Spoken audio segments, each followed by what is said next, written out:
Welcome to Toffee TV. Here is the match reaction. Everton 2, Crystal Palace 1. The Toffee's back to winning ways. It's been a while. And for a good hour, it didn't look like we would win the game. But we've stuck at it and we've got rewards for carrying on and for attacking and trying to get the win. The manager made a couple of changes. Obviously, one was forced on him, Keenan Dewsbury-Hall. Wrongfully suspended in my eyes, but he was missing from this one. And Tieno Barry returned up front instead of Beto, which for me was the right decision pre-match. The manager chose to bring Tyler Dibling in rather than put Charlie Alcaraz in, but more about him in a bit. And yeah, listen, this was always going to be a tough match. Palace have been in fantastic form coming into it. I think it was 19 unbeaten or whatever it was. They've been absolutely brilliant. You know, Oliver Glasner said this in the previews, done a fantastic job. They've built a really good side there, despite losing. You know, last few years, they've lost Zaha, they've lost Elise, and this summer, of course, they lost Eze as well, and they're three big players. But they just got on with it, they've rebuilt, and they've produced a team that is athletic, quick, dynamic at times, and has been exciting this season, and that's why they were as high in the league table as they were. But Everton, we've blown points at home this season. You know, Villa got away with it massively when they got it out with a point to Hill Dickinson, and West Ham got away with it the other night, bar 10 minutes when they could have, after they'd equalised, could have gone on and won it. After that, they were hanging on again. So it felt like going into this was a game that Everton had to win. But I would suggest, well, it was the hardest of the three. And we've ended up winning the game, and you do it by hook or by crook. And what it does is it puts Everton in a really good position going into the international break, and hopefully when we come out the other side of it, Merlin Rowe will be available again. Jarrett Branthwaite might well be available, and that's massive for Everton to have him back in. And obviously Everton lost Michael Keane today with an injury in the second half, and more on that later. But Palace started off quickly like I thought they would. And I think my criticism for Everton in the opening 20 minutes was there was no intensity at all. Instead of going and try to unsettle Palace early on, we allowed them to get into their rhythm. Listen, they play a three at the back system. They've got Munoz and they've got Tyrick Mitchell really high. And they have a box midfield, you know, that consists of Wharton, Kamada, Yeremy Pino comes right inside, as does Sarr, and then Mateta is the big target they play off. And that's sometimes that box, that four in midfield can cause issues, and that's what it did. But when Everton got the ball and turned the ball over, we want to go back so often. It's infuriating. I don't know whether this is instruction from the manager. I don't know whether this is just in the player's mentality to always look to pass it back. But what that does is it allows the opposition to just calm the game down. Whereas we saw the last half an hour, when Everton created intensity and put pressure on them and got after them, they started wobbling big time. You know, and it felt as though, certainly to me, it felt as though it was inevitable we were going to win the game. It was wave after wave, and sometimes bad decision making, which has sort of plagued us so far this season in the final third, was the reason why we didn't do better in the positions that we got into. But Palace were way better in the first half. Jordan Pickford had to make a really good save from Mateta. Tyrick Mitchell's clipped the outside of a post. And, you know, I think they had two shots in the opening minute. Crystal Palace got a throw in, and what I thought was really interesting was they got a throw in after about 20 seconds. Richards took about 20 seconds to take it. More on that in a bit. But it was a long throw into the box. But they had LaCroix and they had Marquet up there as well, two centre-backs for a throw-in in the opening 20-30 seconds of a game, and that was them setting their intent out, and I think that's what Oliver Glasner's done brilliantly. But they did take the lead. I mean, we had half chances at the other end. Jack Grealish went on a run and had a good shot, which Dean Henderson saved smartly down to his right.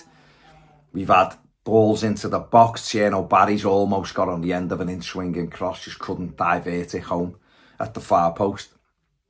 But Palace broke quickly for their goal, and Everton's defence was pulled all over the place. And I think this is the problem sometimes with the way we play, and maybe it's just the way Glaston's team plays that it did upset us a little bit, that boxing midfield, but the defence was dragged too far over one way, and therefore they created an overload with Munoz, and they just worked the ball across. They created the angle. Jordan Pickford comes out quickly, gets a foot on it, but can't keep it out, and it goes in. It's a good finish from Munoz, and it's 1-0 on the counter, and you're having to be really wary every time they broke.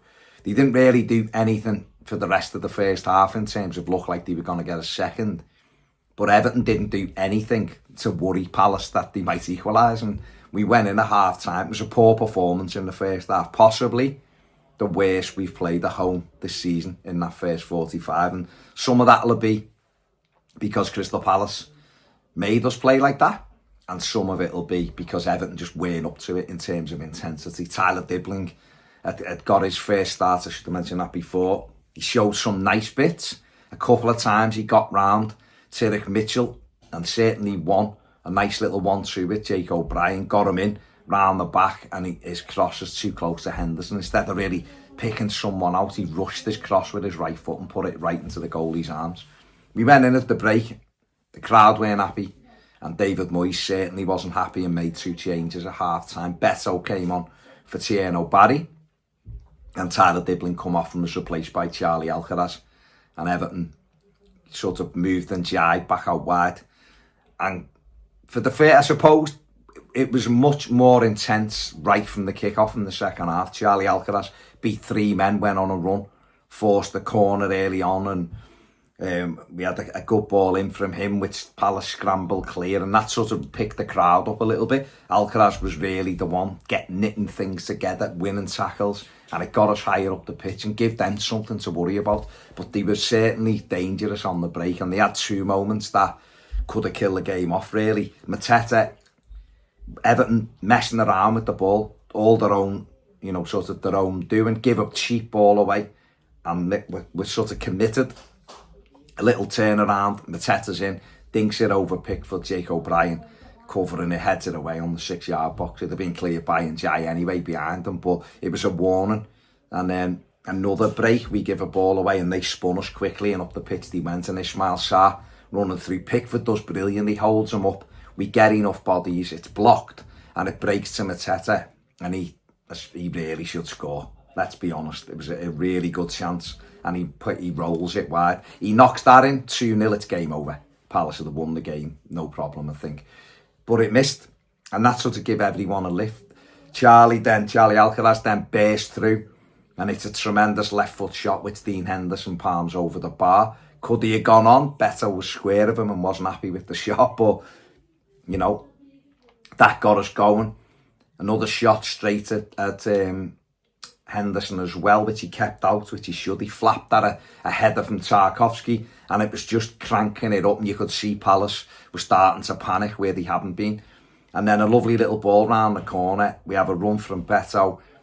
Lacroix doesn't realise that Irabunum's coming across, makes a clumsy challenge in the penalty area, stonewall penalty, and Iliman and NDiaye sends Henderson the wrong way to make it 1-1. And from that, I honestly believed we'd win it.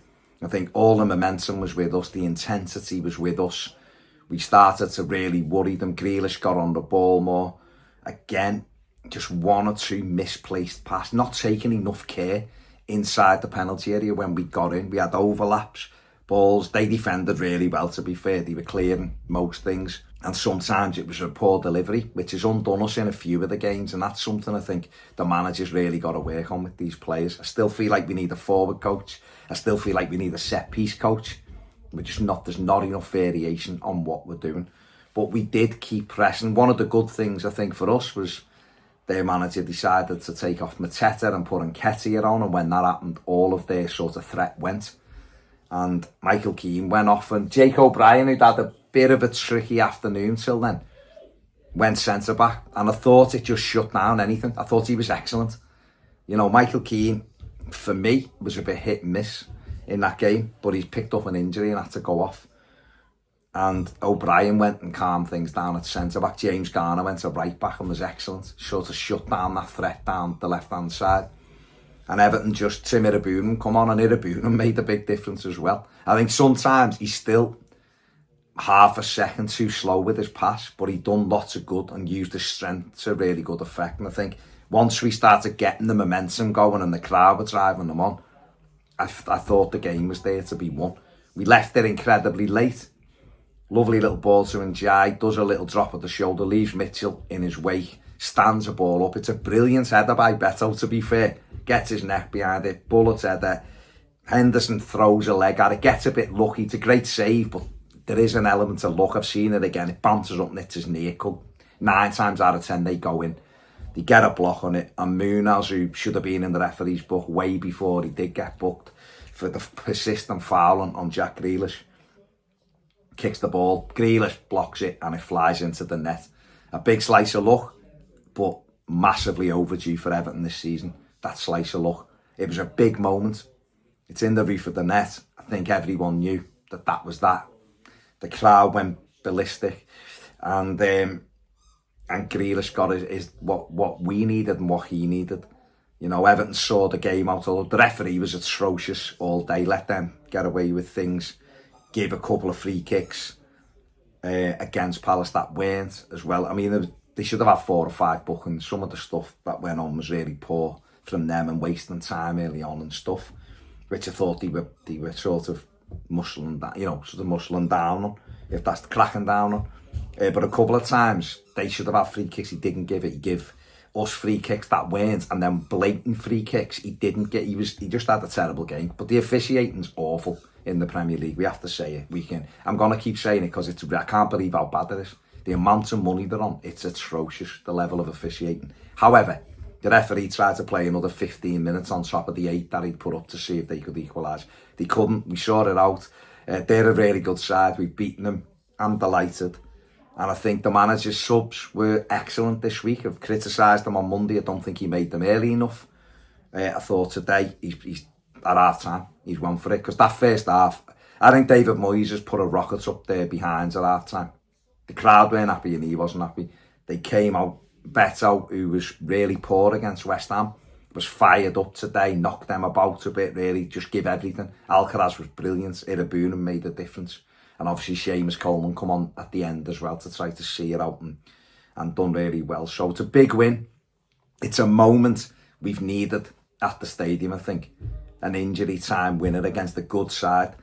And it was really important and we've needed it. And I think that'll just knit it all together. It's 5 games now at the new stadium. We haven't lost any of them.